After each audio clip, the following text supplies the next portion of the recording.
Statute barred is a law term that means a lender has run out of time to use certain types of action, like the court, to make you pay the debt. It depends on what type of debt it is, but usually the statute barred term is 6 years. Unsecured credit debts like personal loans, catalogues, credit cards and store cards, they fall under the Statute Barred Limitation Act. Again, the start date of the time frame can vary, but it's usually after a default notice expires. There is a catch with statute barred. If you've already been issued with a CCJ, that's a county court judgment, then it doesn't count, and the creditor has as much time as they want to chase the money. The other catch is that it doesn't apply to all debts, like tax and mortgages, for example. Once a debt is statute barred, it doesn't mean that it goes away and disappears. It's just legally unenforceable, so you can't be taken to court for it. You can pay it off if you want to help your credit score. If you get asked to pay this debt again,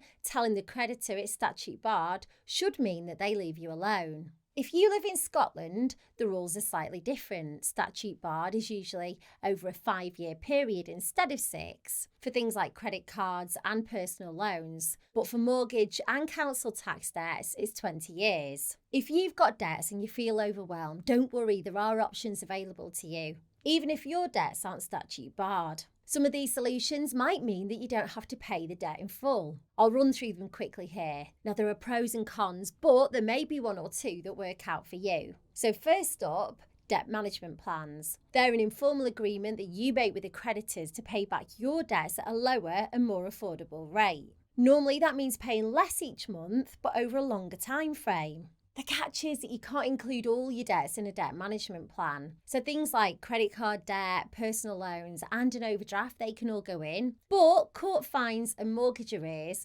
sadly can't be part of it. Next is debt relief orders. They freeze your debt payments for a full year, and then if your situation hasn't changed after 12 months and the debt's written off, you make no payments towards a debt in 12 months and interest isn't added.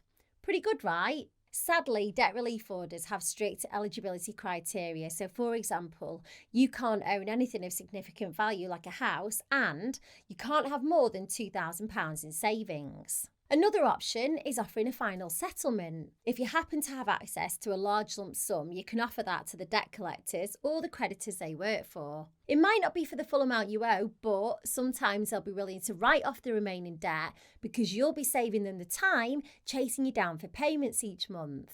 Unfortunately, getting your final settlement offer agreed might not be that simple, and your creditor could simply refuse.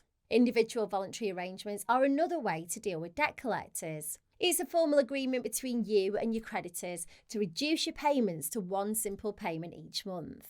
It lasts for 5 years, and at the end, any remaining debt's written off. Again, like with all these options, there are catches, and IVAs are legally binding, so you'll need to keep up with the terms that you agree to, otherwise you could be back to square one. Bankruptcy is probably the most famous option. You may already know, but with bankruptcy, all your assets are reviewed and some may be sold off to pay back your debt. After a year, any remaining debt will be written off. Of course, bankruptcies have some obvious downsides, mainly that some of your belongings may be sold to pay for your debt, and your credit score will become very low. Paying back your debts, whether in full or using a method that I mentioned earlier, will ensure that you keep the debt collectors at bay. One simple step that you could take today is to find out if any of those debt solutions I mentioned could work for you.